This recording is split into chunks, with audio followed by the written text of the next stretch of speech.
when I was working with clients, with companies, with teams, I kept hearing the same questions. Questions like, why is there so much misunderstanding at work? Why is there so much disconnection between those of different ages and working styles?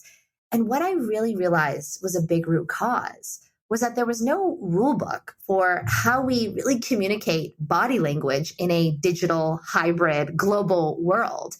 We all know that roughly 75% of traditional communication is nonverbal body language, pacing, pauses, gestures, tones. But in a world, and this was well pre-pandemic that I started writing this book, where up to 70% of teamwork was already virtual, emails, conference calls, now the modern Zoom call, you name it. How do we really communicate those signals and cues across the stream? I'm Srini Rao, and this is the Unmistakable Creative Podcast, where you get a window into the stories and insights of the most innovative and creative minds who've started movements, built thriving businesses, written best-selling books, and created insanely interesting art. For more, check out our 500-episode archive at unmistakablecreative.com. Doing creative work can be kind of lonely, and that's why we built the Unmistakable Listener Tribe. The tribe is a community for professionals to connect and support each other. Everything is designed to help you grow your business and share what's working and what isn't. And that's true whether you're a business owner or an artist. You'll get access to feedback, live conversations with guests, and so much more. By joining the tribe, you become part of a community of creators who all support each other, and it's completely free. Hopefully I'll see you there. Visit unmistakablecreative.com/tribe to join. Again, that's unmistakablecreative.com/tribe. Erica, welcome to the Unmistakable Creative. Thanks so much for taking the time to join us. It's so great to be here. Yeah, so we have you actually back here for a second time. And usually when we have anybody back for a second time, it is because they were amazing the first time. So no pressure at all. But I want to start by asking you what social group you are part of in high school and how that ended up impacting the choices that you've made with your life and your career. There were 3 status levels in my high school. The first were the super nerds. The second were the in-between middles. And the third was the popular clique. I would like to say that I was in the in-between middles, or I spent a lot of time trying to be in the middle. But in many cases, I felt more at home with the super nerds. Yeah. So, I mean, how did that end up impacting your life and the work that you ended up doing? I spent a lot of my childhood as a shy, introverted kid. I grew up in an Indian immigrant family where we spoke Hindi at home, which meant at school I started with accented English and really struggled to find my voice. Didn't really know how to speak up and act and think in an American way. I remember, reviewing and studying the different hierarchy levels in my school. The popular girls in the clique had their heads high, their shoulders back. The middle kids often slouched a little. They wanted to be like the popular kids. And then the nerds were just fine being the nerds and were oftentimes, in the computer lab and, sitting in the back of the room during school assemblies. And in many ways, I think because I was such a shy person, I developed a knack for observing people's body language and really understanding what people meant by not just what they said, but how they said it. And I still remember as a kid at home, I would watch Bollywood movies and not knowing Hindi as well as my parents, I wouldn't know exactly what actors and actresses were saying, but I would watch their body language to really understand what they meant. And it really, fast forward 30 years, it led me to become a communication, body language, collaboration expert. I think my passion for understanding these cues and signals allowed me to really find my voice. And in many ways, I was the immigrant, to the American Indian upbringing as a kid. But, I truly believe that the journey of discovering ways to find our voice, in formats that are authentic to each and every one of us is really my mission and my passion. Yeah.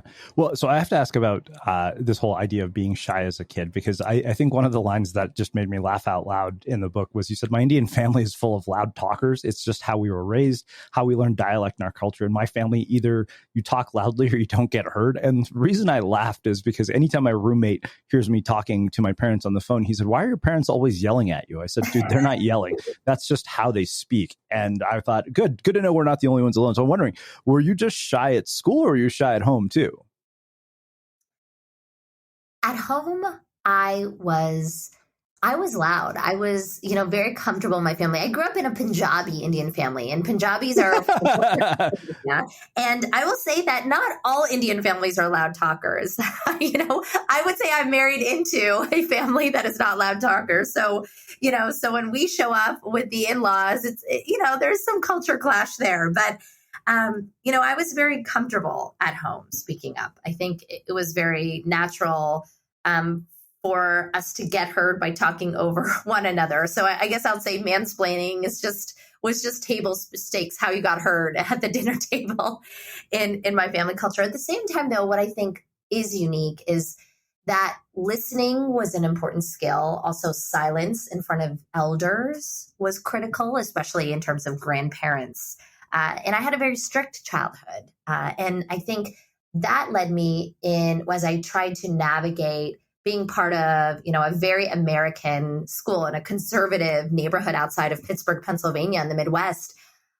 I really struggled to know how to speak up in class, how to share and debate. In every report card from kindergarten through 12th grade, I often got straight A's, clearly that nerdy kid, but every teacher had the same feedback. I wish Erica spoke up in class.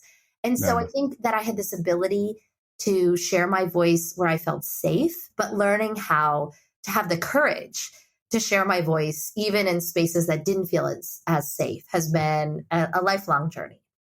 Yeah. So that's, to me, I think that's why I asked the question, because I think it's such an odd paradox where you're at home where you have to speak up, you have to be loud in order to be heard. And yet you get to school and you don't feel safe to speak up. Like, why do you think that is? And then how do people overcome that barrier?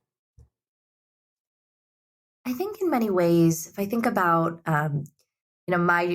my upbringing, so much of the cues and signals that I saw in others, in my surroundings and reading in the room, really made me feel like I was in a safe space to truly be myself versus in a space where maybe I felt much more comfortable shying away and being more of an observer than a participant. And I do think that this element of being really the only brown kid in my private school did create this sense of I am different. Being the kid who, was asked questions like, why does your family eat so late at dinner at night? When, we just tended to eat at 9 p.m. Maybe it was a cultural thing, maybe not. And not really understanding just the lens of these diversity questions. I'll never forget, speaking of the loud talking point, I was at a restaurant in middle school and I invited, a friend to join me and my family at a local restaurant. And she told me, her name was Megan, and she told me after the dinner, she said, your parents are so rude to the waiters. And I actually wrote about that in my new book, Digital Body Language, because when I really dug into it and I studied communications, as now an expert on it in the field, what I realized is that my parents speak Indian English, which means when they end their questions, they often end them where they feel more like a statement than a question.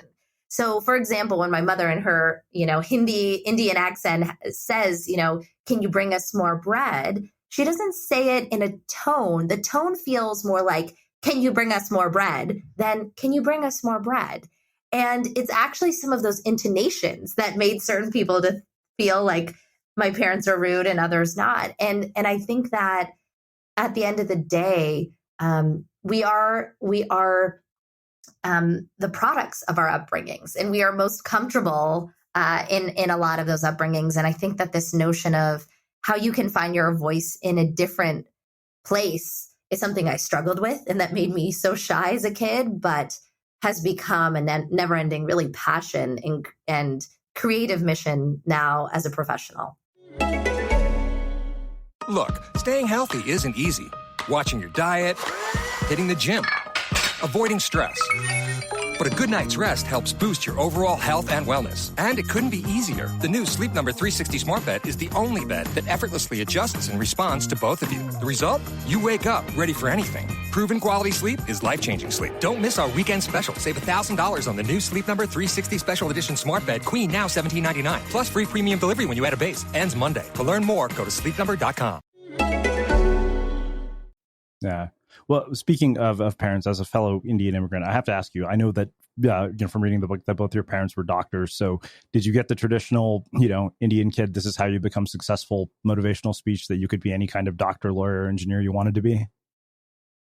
Srinivas, I didn't even get the lawyer engineer option. I'm impressed that those are even options for other Indian kids. It was basically become a doctor or a housewife. I think back to a lot of that, and you and I are co-conspirators in the, South Asians for creative careers. But I think that in many ways, a lot of the strictness of my childhood did fuel me as an adult to think about how important creative expression is. I would say that a lot of my childhood, and I give credit to my parents for providing me such a great education, was very built on Indian values of follow this road to success. And if you don't follow it, just get married, marry someone who follows it. And I think, there was a lot of suppression in that of my creativity. One of the things I loved to do as a kid was Bollywood dance. And I actually think that was one of the things that gave me a sense of creativity and expression in a way that I didn't really find my voice or my power in any other way as a kid.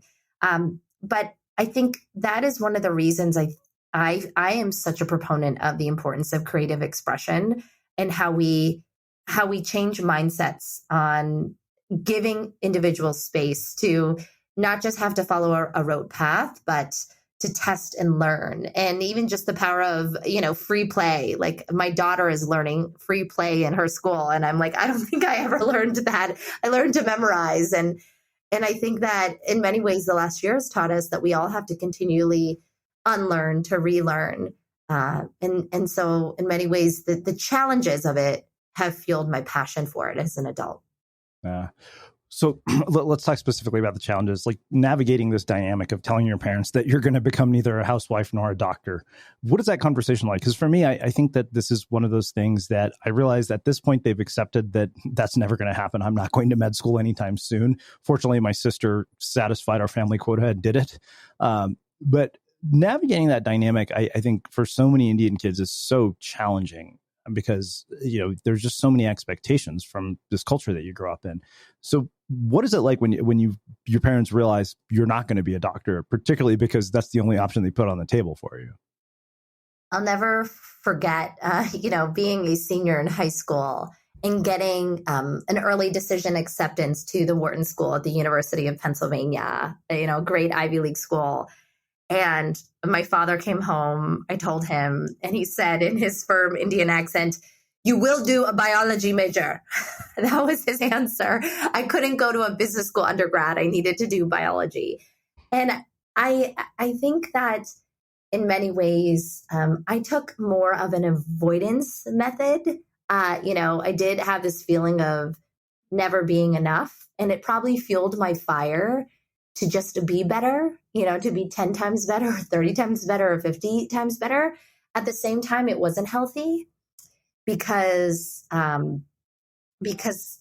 avoiding it as well as just trying to be best in my field can also create work addiction and, an achievement focus that often creates an unhealthy cycle, which I definitely have experienced as well. And then feeling depressed when I didn't achieve certain things when I was doing quite okay. I had one best-selling book already out and everything didn't have to be perfect.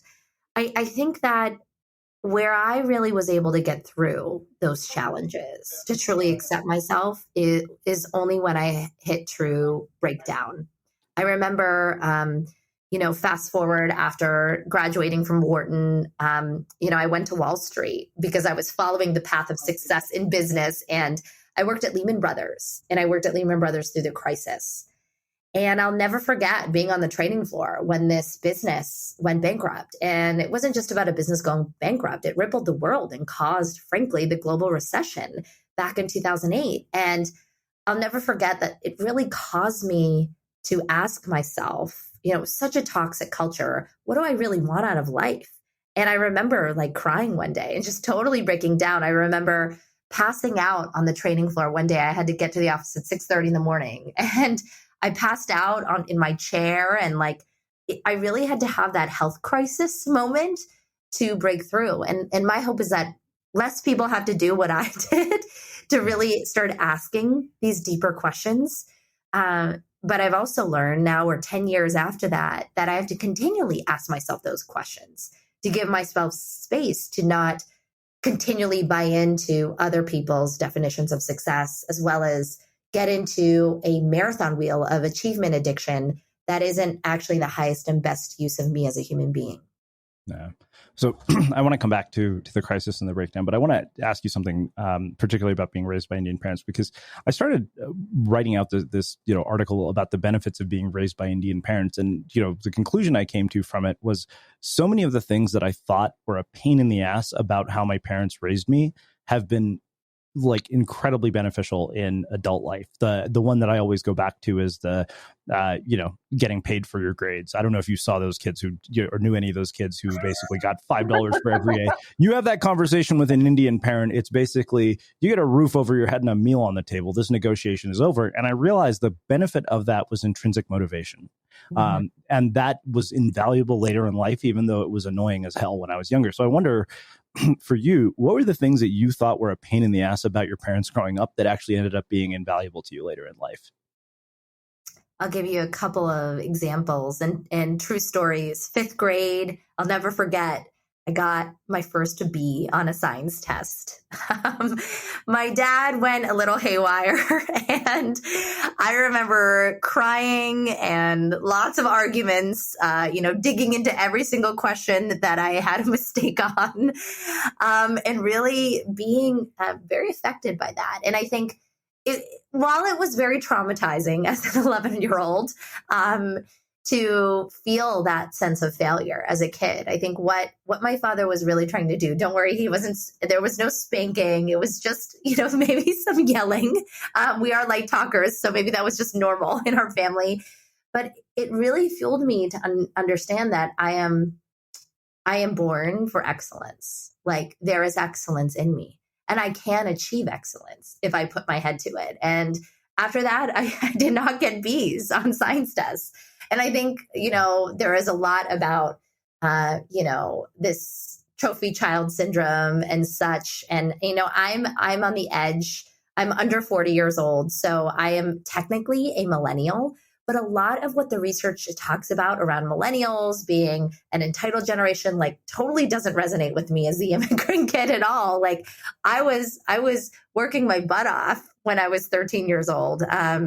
And, got all my jobs through my own hustle, not through traditional networks. And so I think that one is really fueling the fire of excellence. I'll give you one more, and it's something that I didn't quite put together until later in life. And it's actually my father who taught me, really about the notion of empathy and connection. And it was after 9/11. Many South Asians were, more under a watch. There was a high level of racism, against anyone with skin tones that sort of matched what was showing up on the TV. And I'll never forget, I was at a high school, sports practice. My father was waiting for me. He was a local cardiologist at a nearby hospital. He was waiting for me to pick me up from the practice. And someone behind the desk noticed my father and deemed him suspicious looking. He had a big Indian mustache and was tall, and they called the police on him. And I'll never forget walking out of the sports practice, watching my father. We were community members, lived 10 minutes away. He was being frisked by the police officers. And I watched him with his palms open, his eye contact direct. He had deep deference to the police officers. We got in the car and went home and everything was okay. He clearly told them that he was a local cardiologist. And I remember driving home with him and being so angry. I was angry at the police for what I saw as racism. And I was also kind of angry at my father for what I saw as just deference. And my father said something to me that day that I'll never forget. He said, "Erica, body language saved my life today. Wouldn't it be helpful to think about what others are feeling right now?" He had so much deep empathy for the fact that, these twin towers have just gone down and the level of fear that people were feeling. And even later that year, he gave a large sum of his income that year to the 9/11 fund. And I think that there's this level of generosity and empathy, especially growing up in India, that he's taught me and allowed me to bring to my work that I'm just so grateful for and is truly priceless. I don't think I could learn those types of lessons anywhere else. Yeah. So before we get back to the whole crisis idea, one other question. Do you have siblings? I have an older sister and a younger brother. Okay. So did you get away with murder compared to your older sister? Oh, yeah, man. I think she still hates me for it. I got, I had it a little better than her. She obviously had it the worst. But, my younger brother had it the best. Number one, not only was he the third, but he was a boy. So he got away with B minuses, let alone my 1B in fifth grade. Yeah. So I was going to ask, so did the narrative about careers and success change with each sibling? Because I feel like by the time, my parents got to my sister, and this is why I always joke, is that in any Indian family or in any immigrant family, the first kid is the experiment, and the second kid, they fix everything they fucked up on the first one. Yeah. But she got to do all sorts of things like study abroad. Like my parents were much more open-minded about things that they weren't familiar with when it came to her than they were with me.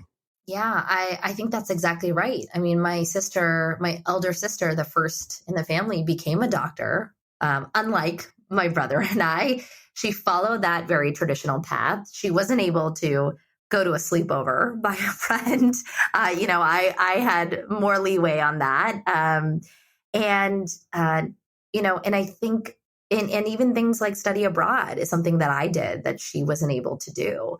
And I think that there is this sort of rite of passage and there is this hierarchy in the culture of who goes first. I do think that it is very challenging to go first. And whether it's you're going first as the kid, the kid in the immigrant family or any family, or going first in any type of creative career, there are challenges and sacrifices that you make that impact people that come after you in much deeper ways than you would have ever imagined. Yeah. So I'm guessing your brother is treated like a prince as the only boy in a family with two girls. Yes. And the youngest. I mean, yeah. And he's got it good. I think about a parallel. I recently, as a keynote speaker, I recently made a list of the top 20 motivational speakers. It's a group, called Global Gurus. And I'm not sharing it to brag. What I'm really sharing is I looked at the list and I'm number 12 out of 20. And what I found was that I'm one of two women of color on that list. I'm the highest ranking woman of color. There's only one other woman before me, and then the rest are 10 white men. And I do think about the fact that there were many people that came before me that were first that got me to that point. And, and what will I do to make sure that there will be more colors, more different faces on that list moving forward. Know what's crazy? Waiting months for a 10-minute doctor's appointment. Healthcare is backwards, but forward is clearing things up by offering primary care that's both surprisingly personal and refreshingly straightforward. Using the latest tech, like in-depth genetic analysis and real-time blood work, their doctors create highly personalized, easy-to-understand plans aimed at improving your long-term health. Move your health forward today at GoForward.com. That's GoForward.com. Well, so let's go back to this whole crisis and breakdown. So this is something I think I've observed as a pattern in almost every single person I've interviewed, and every single person who seems to accomplish something that is, a combination of both extraordinary and at the same time rewarding to them. And I've always wondered why you think it takes a crisis, because you're saying, ideally we want to, be in a situation where it doesn't take that. But I think that so often without a crisis, people get comfortable. And I wonder, why you think that is. I think that in many ways, comfort, is human nature. The space that we crave, whether it's the comfort of our homes, so that we can relax and be ourselves. The comfort of being around people that make us feel valued and that we fit in and that we belong. And I think that does cause us in certain ways to often be more complacent, be more less change oriented, or perhaps I'd even argue sometimes be more mediocre.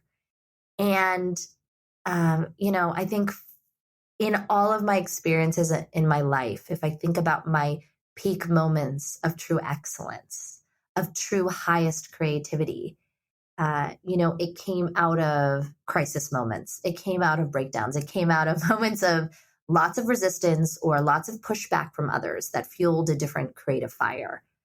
And in many ways, as I reflect on your beautiful question, Srinivas, I think that, it just reminds me about the importance of constantly and enabling, challenging experiences. And I think about you as a surfer and as an adventurer at heart, that give us that sense of inspiration that we all need. And while we need safe spaces, we also need moments that allow some creative fire to get things going. Yeah. Well, I think that makes a perfect segue into talking about this whole idea of digital body language. So what prompted you to write this book of all the books you could write? I was the immigrant to American traditional body language, and it allowed me to really find my voice. And as an expert on communication and collaboration, about 5 years ago, when I was working with clients, with companies, with teams, I kept hearing the same questions. Questions like, why is there so much misunderstanding at work? Why is there so much disconnection between those of different ages and working styles? And what I really realized was a big root cause was that there was no rule book for how we really communicate body language in a digital, hybrid, global world. We all know that roughly 75% of traditional communication is nonverbal body language, pacing, pauses, gestures, tones. But in a world, and this was well pre-pandemic that I started writing this book, where up to 70% of teamwork was already virtual, emails, conference calls, now the modern Zoom call, you name it. How do we really communicate those signals and cues across the screen? So I set off on a 4-year journey, and it really inspired me to write this book of digital body language. And in many ways, just like I was the immigrant to traditional body language, I've learned that today we're all immigrants to digital body language, and we needed a rule book. We needed a translator. And I was really excited to write this book and bring a new set of communication resources to all of us struggling in this time of change. Yeah, absolutely. Well, let's get into what you call the 4 laws of digital body language, because I think about, sort of a digital mediums in which communication definitely gets mangled. And, we were talking earlier about sort of my reality TV appearance and how in any situation, everything is kind of left open to interpretation, but even more so in a digital setting where you can't read, numerous cues. Like I've had text messages from friends and I always think, oh, are they pissed off at me? Or if they don't respond, I start freaking out. So let's get into the sort of what you call the 4 laws. Let's start with the first one. The first law of digital body language is to value visibly. Now, if you think about the traditional signals of showing appreciation for other people, it was usually the relieved smile, a handshake, a handwritten thank you note. Most of those cues are now invisible, especially in our digital world that we're living in. Valuing visibly today is about really being attentive and aware of others. It means things like always being sensitive to other people's needs, calendars, and schedules. It means reading the emails in our inbox with true care, understanding that reading messages carefully is the new listening. And when we value visibly, we're willing to sit with that discomfort. We're not going to ruminate about a period at the end of a text.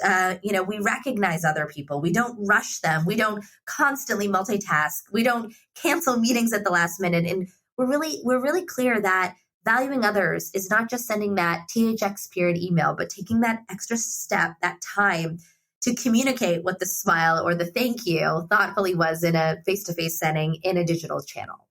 Mm-hmm. Yeah. Well, so you said the second law of digital body language, communicate carefully, involves making a continuous effort to minimize the risk for misunderstanding and misinterpretation by being as clear as possible in your words and digital body language. So let's talk about that in two contexts. One, which is of personal interest to me, which is online dating. And then the other is obviously in any other situation. So let's start with online dating. And I share a story in my book about a couple that had been dating for a while. Laura and Dave had been dating for about 3 years. And one night they got into a fight exclusively by text message. And it was a back and forth. Laura was very frustrated. Finally, she had it at the end of a, constant back and forth 2-hour texting fight. And she writes, "So are we through? THRU ? And Dave responds immediately saying, "I guess so, ... For the next 48 hours, Laura grieves the end of her relationship. She tells her friends that they broke up. She takes off a day from work, and she looks at old pictures and tries to really, move forward. Monday comes around, Monday night, and it's, about to be dinner time. And Dave shows up on her doorstep knocking. Laura opens the door and says, "I thought we were through in our relationship." And Dave said, "I thought you meant we were through fighting, not as in our relationship." And, if this example doesn't help us realize the importance of communicating carefully, I think, there's lots more I could share. But, in many ways, all of the cues and signals, from the direct eye contact, the smile, the pursed lips, the shrugged shoulders, the stroking of her chin, gave us the cues of what someone really meant in communication. And my argument is that a lot of these cues are invisible. So we have to reinfuse them back in different cues, whether it's emotional nuance and tone, but we have to make sure we are ultra clear. We can't assume that everyone will understand what an emoji exactly means. Even one research study showed that if you put a period at the end of a text, some people think that you're signaling that you're frustrated. Others think that you're signaling good punctuation and grammar. And my general rule of thumb to communicate carefully is don't get emotionally hijacked. Stop reading into a lot of these things. If you're seeing a repetitive pattern that's bothering you, then know when to switch the virtual medium and talk about it. I like to say a phone call is worth 1,000 texts or emails. And most importantly, stay in the place of reason and know really when to continually switch the channel, but give people grace and empathy. Sometimes that all caps message is not shouting. Sometimes it's excitement. Or if it's the case of my Indian father, when he sends me text messages, he doesn't know how to uncaps his message. So that's just my father being my father. Yeah. Well, okay. So I have one other random question. So I think there's a sort of fine line, particularly for guys who are talking to people online or an online dating app, between, being flirtatious and coming across perverted. And we're always kind of, sort of towing the line of, okay, am I going to go too far here? At least I know I am. So how do you navigate that? I recommend, it all goes back to two questions that I talk about in digital body language that guide not only how you read other signals, but how others read your digital body language signals. And these are two questions that you can use to make sure especially in dating, but even in just commonplace life, whether to throw in that emoji, whether to add that extra question, or whether to err on the side of formality. The first question is, how much do we trust each other? Are you two individuals that have known each other for a while, that maybe have met in person at least once? So those body language cues are there, that initial connection is there. If so, you may err on the side of being more of authentically you versus starting with, a dose of formality to begin with, just to be conscious of not having understood that person's digital body language style first. And then on the other side, knowing that the other question that's key to answer is how much power is between you.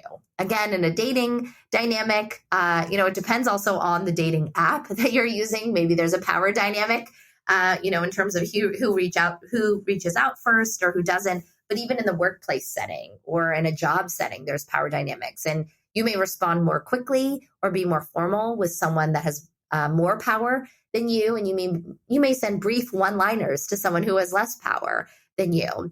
And I think that understanding and asking yourself, what are the trust and power gaps here, is an important question so that we think before we type.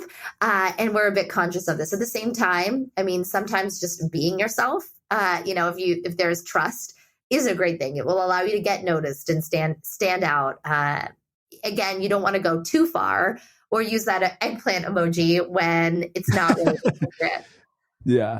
Okay. So let's talk about this in the context of email, because I think the biggest source of my frustration is email. Like lately, I've been trying to coordinate a live interview with a podcast guest, and I won't name this person's name not because I don't want to throw their publicist under the bus.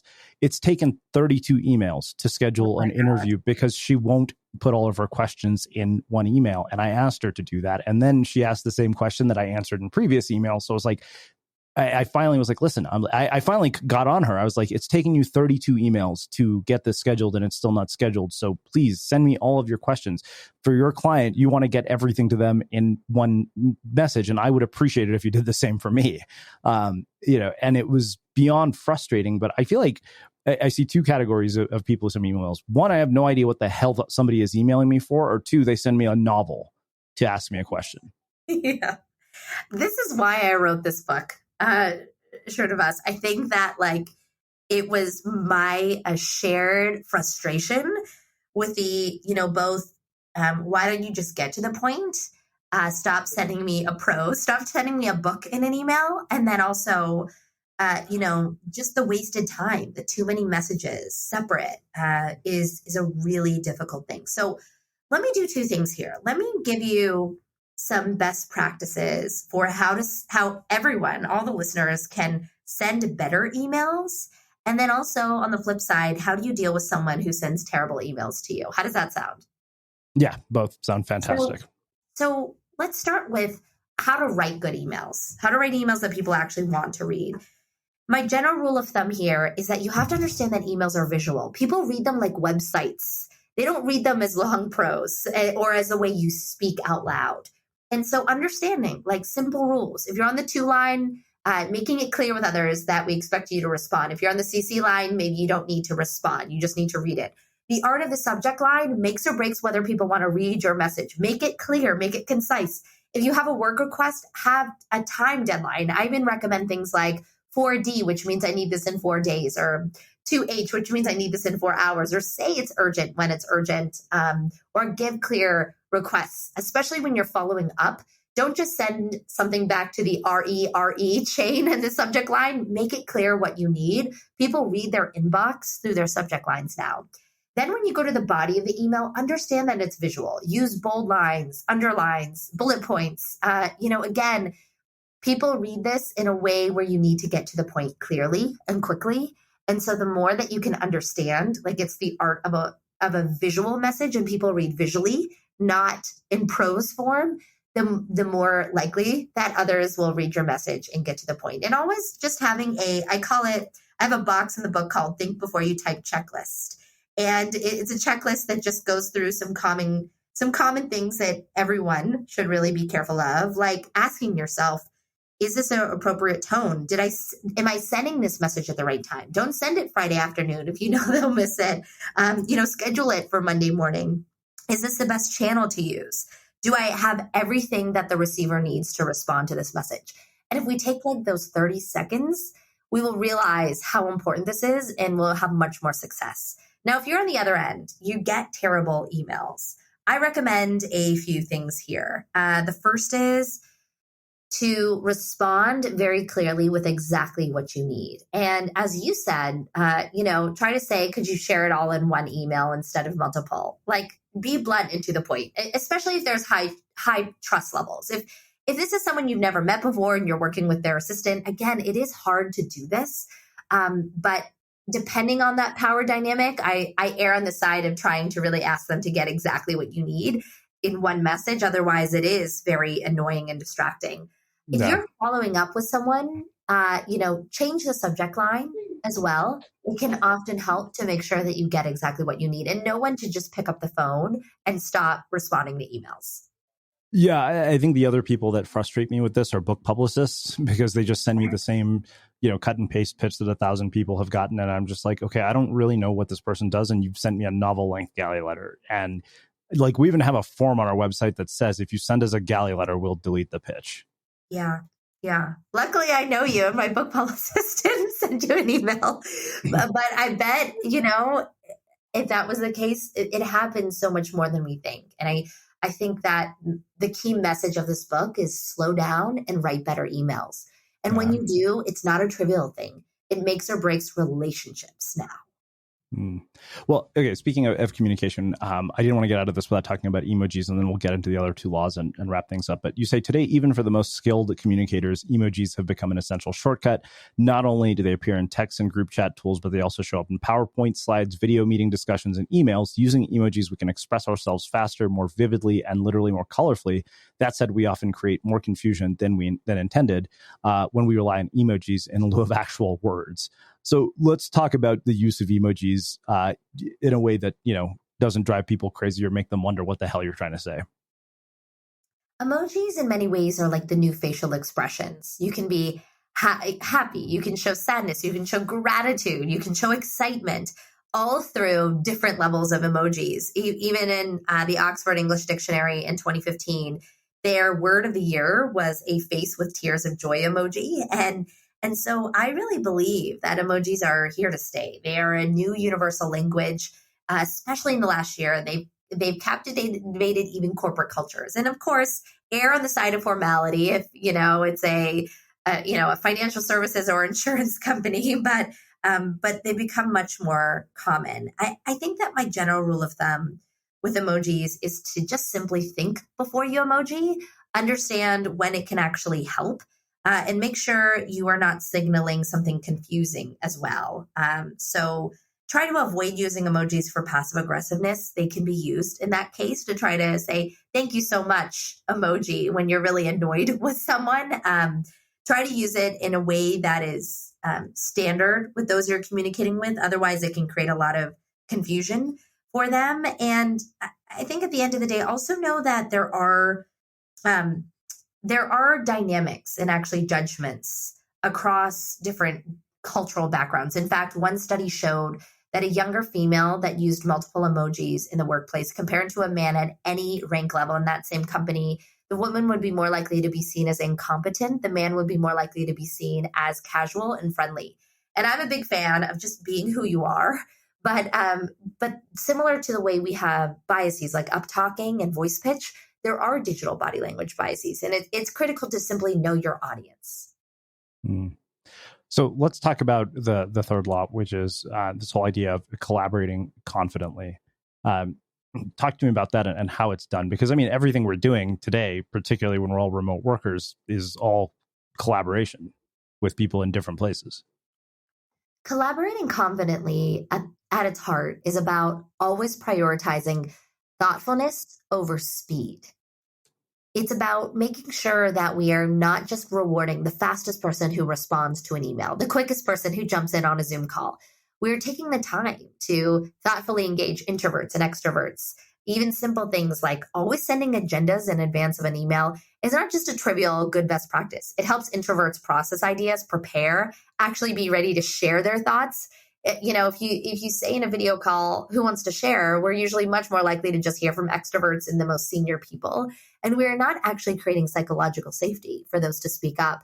It's also about taking that extra moment to stop sending 30 reply all emails and saying who really needs to be involved, to be thoughtful of people's time and efforts. When do we need to loop in people? When don't we need to? I have recommended something I call the Zoom BCC, where if someone doesn't need to be on that video call anymore, just in the chat, write BCC in their name, the way we have email BCCs where we loop people out. It actually is a respect tool and builds confidence. So that's what collaborating confidently is really all about. Cool. And then what about this idea of trust totally? Like, because I think the thing that's interesting to me about trusting is that you're kind of, in a lot of ways, hoping people will do things and then, expecting them to. I've been really fortunate that I have a team that, is really good, that I don't have to hold them accountable to things. Things get done faster than I ever expect them to. So that's been a blessing in disguise. But let's talk about this idea of trusting totally. Trusting totally, especially in a world where it's hard to build trust, in the world of screen freezes and echo delays and the lack of tone and body language and being able to read all those cues, is simply about giving others the benefit of the doubt, assuming positive intent, creating those safe spaces for individuals to speak up, knowing that there are differences and we have to navigate them, and also being vulnerable ourselves, which gives others the permission to do the same. And whether that's virtual water cooler moments or time for informal social connection or whatever it may be natural for your team or group, I think the effort we make to build that trust totally culture is not trivial at all. It's groundbreaking for innovation. So one of the things you talk about is psychological safety. And this is something that seems to come up over and over again in conversations I've had with people about leadership, about management. How do you create psychological safety for people? Psychological safety, I'll talk very granularly about how do you create psychological safety, but especially in an environment built around digital communication, which I think does have its nuances. There's a lots of buzzwords that are out there about, words like build as a culture of belonging and show listening skills. But what I found as I was writing this book was that there was very little out there around true psychological safety practices for the modern day email exchanges, for video calls, for text exchanges, like really tactical strategies. And so what I really did is I focused on studied how do we build that psychological safety in these actual virtual mediums. And I found things like, even the art of group discussions. If you're on video calls, psychological safety is when individuals are all actively and thoughtfully participating. Some are participating in the chat, some are participating in voiceover. Junior employees feel just as willing to speak up and share their opinions. It's when leaders are specifically calling out and designing their meetings so that everyone can share. Even one of my clients, she sends questions in advance that she wants everyone to be ready to answer in the meeting. And then in the meeting, instead of calling on people, she says, I'd like everyone to share their comments in the chat first. And then she calls on people with the most diverse and different opinions. So there's no turn taking, which causes groupthink and bias anyway, because you often hear from certain leaders first. And she focuses on the diversity of perspectives in the conversation. Psychological safety is also things as simple as if there is any passive aggressiveness or online bullying, especially in email, it's stopped swiftly. We create the space to say, this isn't working. We need to get on the phone and have these discussions and set some norms moving forward, and really making it explicit versus masking ourselves and just letting things fly, because they are causing high levels of anxiety for our team members. So those are just some simple examples. But at the end of the day, I think the more we can talk about what can we do in the modern day email and in the team meetings that actually foster it versus simply talk about it, is what will make or break a true sense of trust totally. Wow. Well, I have two final questions for you to wrap things up. So you've accomplished things that a lot of people only dream of accomplishing, getting to write, multiple books, getting to do keynote speeches. And I wonder, throughout this process, has your own personal definition of success changed as a byproduct of what you've accomplished? Absolutely. I mean, it definitely started as, success was, a smile from my Indian mother and father. Then it became, achieving the best in my business career at first. And then it, success really emerged after a series of breakdowns to breakthroughs to much more along the lines of unleashing my full creative expression. Wow. And that's simply it. Like these books, this work, in my mind, I'm an artist and this is my art. And I'm so grateful to get to share it today with you and all the listeners. Amazing. Well, I have one final question for you, which is how we finish all of our interviews with the Unmistakable Creative. What do you think it is that makes somebody or something unmistakable? Daring to be more of themselves and step into the unknown. Well, I can't thank you enough for taking the time to join us and share your insight and your story and your wisdom with our listeners. Where can people find out more about you, your work, the book, and everything that you're up to? My new book, Digital Body Language, is available everywhere: Amazon, Barnes & Noble's, Audible, internationally, you name it. And you can learn more on my website at ericadhawan.com or on my book website, dblbook.com. Awesome. And for everybody listening, we'll wrap the show with that. Thank you for listening to this episode of the Unmistakable Creative Podcast. While you were listening, were there any moments you found fascinating, inspiring, instructive, maybe even heartwarming? Can you think of anyone, a friend or a family member who would appreciate this moment? If so, take a second and share today's episode with that one person, because good ideas and messages are meant to be shared. Looking for a new podcast to listen to? Here's what we love, courtesy of Acast Recommends.